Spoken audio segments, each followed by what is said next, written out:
from, di ba? Super. So nakita niyo yung mga ano niya, struggles niya noon, nakita niyo? Yes! Talagang nakita ko na witness ko, akong living witness.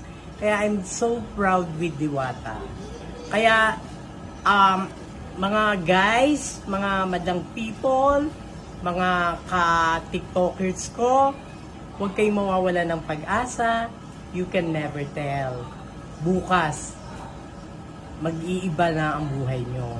Hindi tayo titigil na mag-discover, maghanap ng mga talented na tao, at saka lahat tayo, we have right to be Successful. somebody, success. Si Diwata bayaan mo Diwata.